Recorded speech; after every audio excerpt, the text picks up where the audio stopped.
Hello दोस्तों, आज हम पढ़ेंगे रासायनिक विज्ञान के टॉप 30 रासायनिक सूत्रों व उनके रासायनिक नामों के बारे में।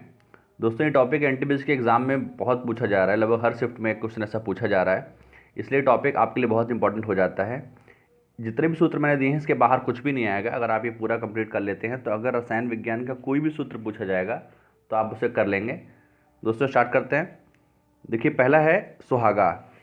सुहागा का रासायनिक सूत्र होता है Na2B4O7, ठीक है, और उससे रासायनिक नाम जो है वो बोरेक्स है। तो आप क्या देखिएगा, बोरेक्स आपके सुहागा का सूत्र है, नाम है, और इसका सूत्र जो है Na2B4O7 10H2O। तो आप सुहागा को याद रखें। अगला देखिए, अगला है जिप्सम। देखिए, जिप्सम बहुत इंपॉर्टेंट है। जिप्सम और प्लास्टर ऑफ पेरिस अक्सर इसमें कंफ्यूज हो जाता है। तो कैल्शियम सल्फेट इसका नाम है, और CaSO4 और 2H2O इसका सूत्र है। CaSO4 2H2O। देखिए, याद रखिएगा, थोड़ा सा ही चेंज होता है प्लास्टर ऑफ पेरिस और जिप्सम में। तो जिप्सम में 2H2O होता है, बाकी कैल्शियम सल्फेट होता है। अगला देखिए, चीनी। चीनी का रासायनिक सूत्र सुक्रोज है। चीनी को आप सुक्रोज कहते हैं, और इसका रासायनिक सूत्र क्या है, C12H22O11। C12H22 और O11, ठीक है।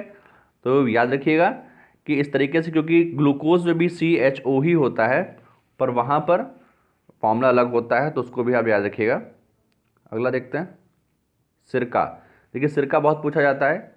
सिरके को एसिटिक एसिड या तनुघोल कहा जाता है। एसिटिक एसिड ज़्यादा पूछा गया होगा, आपने देखा होगा इसे। एसिटिक एसिड किस में पाया जाता है, तो सिरके में पाया जाता है। इसका रासायनिक नाम एसिटिक एसिड ही है, और फॉर्मूला भी याद रखें, CH3COOH इसका फॉर्मूला होता है। सिरका इसलिए भी इम्पॉर्टेंट है क्योंकि इसमें पूछा जाता है कि कौन सा अम्ल पाया जाता है। तो अम्ल इसमें एसिटिक एसिड पाया जाता है, जो कि इसका रासायनिक सूत्र है। अगला देखिए, एल्कोहल। देखिए, एल्कोहल का प्रयोग जो होता है वो शराब उद्योग में होता है। तो एथिल एल्कोहल उसका रासायनिक नाम है, और C2H5OH इसका रासायनिक सूत्र है। देखिए, अगर ये मेथिल अल्कोहल होता तो CH3 होता, बाकी अल्कोहल के लिए OH ही लगाया जाता है।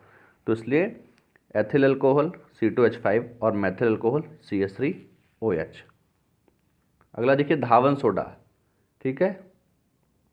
वॉशिंग पाउडर के रूप में जो यूज़ किया जाता है धावन सोडा, वो आपका क्या है, वो है सोडियम कार्बोनेट। इसका फॉर्मूला होता है Na2CO3। तो Na2 आपका सोडियम हो गया, और कार्बोनेट के रूप में CO3 हो गया। देखिए, एक और होता है जिसे हम कहते हैं बेकिंग सोडा, बस उसमें बाई कार्बोनेट लग जाता है। यानी कि सोडियम कार्बोनेट में अगर हम सोडियम बाई कार्बोनेट कर दें तो वो हो जाता है बेकिंग सोडा। देखिए, ये खाने का सोडा, इसे बेकिंग सोडा भी कहते हैं। इसमें बाई वर्ड जुड़ा हुआ है। बाकी धावन सोडा में क्या था, सोडियम कार्बोनेट था, और इसमें सोडियम बाइकार्बोनेट है। NaHCO3, NaHCO3 ये आपका खाने का सोडा है। और अभी हमने क्या पढ़ा था कि Na2CO3 ये किसका था, ये था हमारा धावन सोडा का। तो सोडियम कार्बोनेट और सोडियम बाइकार्बोनेट दोनों को याद रखें, बहुत पूछे जाते हैं ये। अगला देखिए, बुझा चूना, ठीक है। बुझा हुआ चूना होता है calcium hydroxide. Calcium hydroxide CaOH का होल ट्वाइस। तो कैल्शियम हाइड्रोक्साइड क्या है, आपका बुझा हुआ चूना। अगला देखिए, चूना। चूना में कैल्शियम ऑक्साइड होता है CaO। चूना आपका CaO हो गया, और कैल्शियम हाइड्रोक्साइड क्या था, CaOH का होल ट्वाइस। तो दोनों क्या देखिए, बिना बुझा चूना और चूना दोनों में क्या डिफरेंस है, इस तरीके से याद करें। हालांकि दोनों में कैल्शियम होता है, ये आपको क्लू मिल जाएगा उससे। अगला क्वेश्चन देखिए, चौक। चौक में भी कैल्शियम पाया जाता है। तो Ca तो सब में कॉमन है, ठीक है, और CaCO3। अब देखिए, आपके पास तीन फॉर्मूले हो गए, एक तो CaO हो गया, एक CaOH का होल ट्वाइस हो गया, और तीसरा CaCO3 हो गया। इन तीनों को आप अगर पास में रख लेंगे और थोड़ा सा अगर टाइम देंगे तो आपको तीनों याद हो जाएंगे कि चौक का क्या है, चूने का क्या है, और कैल्शियम हाइड्रोक्साइड बिना बुझे चूने का क्या है। अगला देखिए, plaster of Paris. Plaster of Paris POP घरों में होती है। तो POP का जो फॉर्मूला है वो क्या है, वो कैल्शियम सल्फेट हाइड्रेट, ठीक है, कैल्शियम सल्फेट हाइड्रेट। तो CH4 ट्वाइस और H2O, ठीक है। यहाँ पे कई बार हाफ H2O भी लगा होता है H2O से पहले, तो वो भी आप याद रखिएगा। दोनों में थोड़ा सा डिफरेंस होता है, तो जिप्सम में और प्लास्टर ऑफ पेरिस में, तो जो छोटा सा डिफरेंस है उसके कारण इसका नाम भी बदल जाता है, हाइड्रेट जुड़ जाता है उसमें, और वो कैल्शियम सल्फेट था, ठीक है। तो जिप्सम और प्लास्टर ऑफ पेरिस को आप एक साथ देखेंगे ना तो आपको याद रहेगा कि दोनों में डिफरेंसेस क्या है। अगला देखिए लॉफिंग गैस कई बार पूछा गया है क्वेश्चन। लॉफिंग गैस यानी हास्य गैस कौन सी है, वो है N2O। देखिए NO2 मत कर दीजिएगा, ठीक है, नाइट्रस ऑक्साइड है। अक्सर लोग NO2 और N2O में कंफ्यूज हो जाते हैं, तो N2O होता है ना कि NO2 होता है। तो नाइट्रस ऑक्साइड आपका है वो लॉफिंग गैस है। अगला देखिए श्वेत पोटास, श्वेत मतलब वाइट, वाइट पोटास का फॉर्मूला क्या है, पोटेशियम क्लोराइड, ठीक है। पोटास का मतलब ही पोटेशियम होता है, तो के तो आप याद ही रखें, ठीक है। क्लोराइड से Cl याद रहेगा, ठीक है, और बाकी O3 आप कर देंगे, KCl, यहाँ पे O3 है, ठीक है, इसको आप याद रखें, पोटेशियम क्लोराइड। ब्लीचिंग पाउडर का नाम सुना होगा, पानी को शुद्ध करने में इसका प्रयोग होता है, व्यंजक चूर्ण भी इसे कहते हैं। कैल्शियम हाइपोक्लोराइड याद रखें आप, क्योंकि इसमें कैल्शियम होता ही है, और क्लोराइड के लिए Cl होगा, तो CaOCl2 होता है, CaOCl2, ठीक है। तो आप इसको भी याद रखें। अगला देखिए स्प्रिट, स्प्रिट को भी सुना देखा होगा आपने। स्प्रिट अक्सर जो है किसी शून्य करने के लिए बनाई जाती है, तो स्प्रिट मेथिल अल्कोहल होती है, ठीक है। CH3, देखिए हमने आपको बताया था कि जहाँ मेथिल आएगा वहाँ CH3 आएगा, और जहाँ एथिल आएगा वहाँ पर C2H5OH आएगा। तो CH3 और अल्कोहल के लिए OH लगा हुआ होता है, तो इस तरीके से आप बना भी सकते हैं फॉर्मूले को। तो जहाँ मेथिल आएगा वहाँ CH3 और जहाँ एथिल आएगा वहाँ C2H5OH, ठीक है। अगला देखते हैं शुष्क बर्फ, कई बार पूछा गया है। तो शुष्क बर्फ का मतलब होता है ठोस कार्बन डाइऑक्साइड। देखिए CO2 के बारे में आपने काफ़ी सुना ही है, CO2 में जो ठोस होता है उसको हम शुष्क बर्फ कहते हैं, और CO2 कार्बन डाइऑक्साइड गैस है जो एक भारी गैस है, और CO2 के उस उत्सर्जन के बारे में भी काफ़ी चर्चा में रहता है, ठीक है। अगला क्वेश्चन देखिए नौसादर, नौसादर जो होता है इसका अमोनियम क्लोराइड फॉर्मूला होता है। अब अमोनियम है तो NH4, ठीक है। अमोनियम, हालांकि अमोनिया का फॉर्मूला NH3 होता है, लेकिन अमोनियम क्लोराइड का NH4Cl होता है, NH4Cl होता है, तो उसको आप याद रखें। TNT, देखिए TNT एक विस्फोटक पदार्थ है। अब विस्फोटक है तो TNT का फॉर्मूला क्या है, T का मतलब ट्राई, N का मतलब नाइट्रो, और T का मतलब टालवीन, ठीक है। ट्राई नाइट्रो टालवीन जो है वो आपका इसका रासायनिक नाम है, और C6H2CH3NO2O3, ठीक है, C6H2CH3। आप एक बार इसको रिवाइज करेंगे तो आपको याद रहेगा, हालांकि काफ़ी लंबा नाम है तो आपको अलग से ही दिखेगा उसका आंसर क्या होना चाहिए।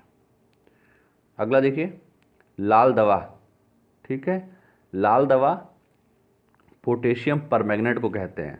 पोटेशियम परमैंगनेट सभी बच्चों ने पढ़ा होगा, इंटरमीडिएट में काफ़ी ये सूत्र जो है पूछा जाता था।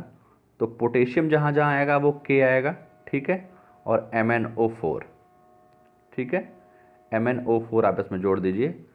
तो आप देखिए अगर आपको बेसिक संकेत पता है कि पोटेशियम को हम K कहते हैं, फास्फोरस को P कहते हैं, कैल्शियम को हम Ca कहते हैं, तो फॉर्मूला आप गेस भी कर सकते हैं, तो बड़ी आसानी से लगा सकते हैं।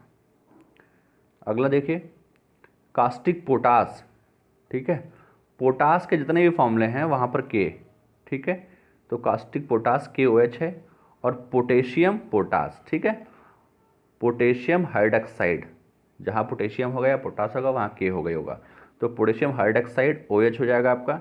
ये आपका क्या होगा, इसका फॉर्मूला होगा, और ये आपका रासायनिक नाम होगा। अगला देखिए मंड, मंड को स्टार्च भी कहते हैं, ठीक है। अब स्टार्च इसका फॉर्मूला है, मतलब रासायनिक नाम है, और C6H10O5, C6H10O5। देखिए आपको क्या बताया, ग्लूकोज C6H12O6, ये आपका ग्लूकोज हो गया, और C12H22O11 ये आपकी चीनी हो गई, ठीक है। तो तीनों को अगर आप एक साथ देख लेंगे तो आपको याद रहेगा। देखिए C6H12O6 ये आपका ग्लूकोज हो गया, C12H22O11 ये आपकी चीनी हो गई, और C6H10O5 ये आपका मंड हो गया। तो तीनों को पहले रखें क्योंकि तीनों कहीं ना कहीं एक तरीके की ऊर्जा हैं, तो आपको याद रहेगी। अगला देखिए सिंदूर। सिंदूर का फॉर्मूला HGS होता है और mercuric chloride, sorry mercuric sulphide होगा यहाँ पे, ठीक है, मर्क्यूरिक सल्फाइड ये इसका रासायनिक नाम है। तो सिंदूर HGS फॉर्मूला याद रखें। अगला देखिए यूरिया। देखिए प्रयोगशाला में बनने वाला पहला जो कार्बनिक पदार्थ था वो था यूरिया।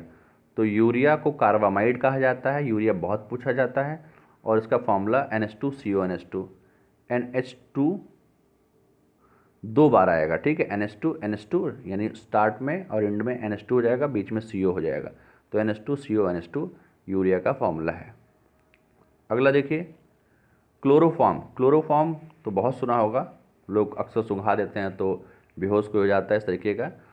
तो क्लोरोफॉर्म ट्राईक्लोरोमीथेन, ठीक है, ट्राईक्लोरोमीथेन, तो CHCl3 क्लोरोफॉर्म का फॉर्मूला है, ये फॉर्मूला याद रखें, और ट्राईक्लोरोमीथेन इसका रासायनिक नाम याद रखें। आयोडोफॉर्म।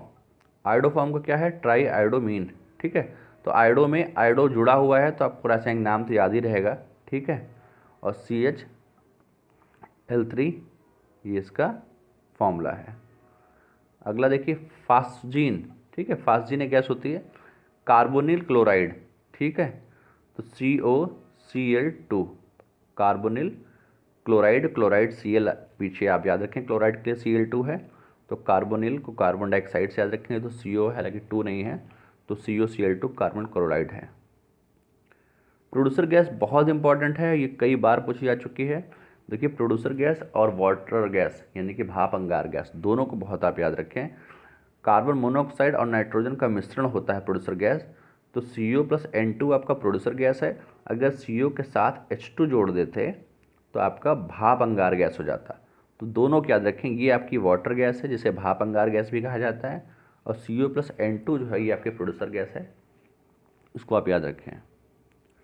अगला देखिए भाप अंगार गैस। देखिए बता चुके हैं कार्बन मोनोऑक्साइड यानी CO।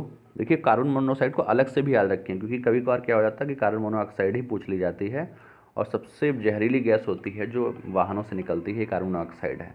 तो कार्बन मोनोऑक्साइड और H2 इसका मिश्रण भाप अंगार गैस होता है, जबकि कार्बन मोनोऑक्साइड और N2 इसका मिश्रण प्रोड्यूसर गैस होता है, दोनों को याद रखें। फिनॉल। फिनॉल का फॉर्मूला क्या होता है, C6H5OH, C6H5OH आपका फॉर्मूला है, और हाइड्रोक्सी बेंजीन ये इसका नाम है। देखिए बेंजीन का फॉर्मूला अगर देखें तो बेंजीन का होता है C6H6, ये आपका बेंजीन हो गया, इसी में ही एक पार्टिकल कम करके C6H5OH एल्कोहल जोड़ दें तो फिनॉल हो जाता है, ठीक है। ये OH जो होता है अल्कोहल का ग्रुप होता है, जहाँ OH जुड़ेगा वहाँ पर इसे मेथिल अल्कोहल, एथिल अल्कोहल इस तरीके से बनाते हैं, तो ये आपका फिनॉल हो जाएगा। तो सारे ही दोस्तों फॉर्मूले इंपॉर्टेंट हैं, आप सारे ही क्वेश्चन याद कर लीजिए क्योंकि NTPC के हर शिफ्ट में लगभग एक फॉर्मूला या उसका रासायनिक नाम पूछा जा रहा है। दोस्तों अगर आप मेरे चैनल पर नए हैं तो प्लीज़ चैनल को सब्सक्राइब कर दीजिए और वीडियो को लाइक कर दीजिए। वीडियो देखने के लिए धन्यवाद।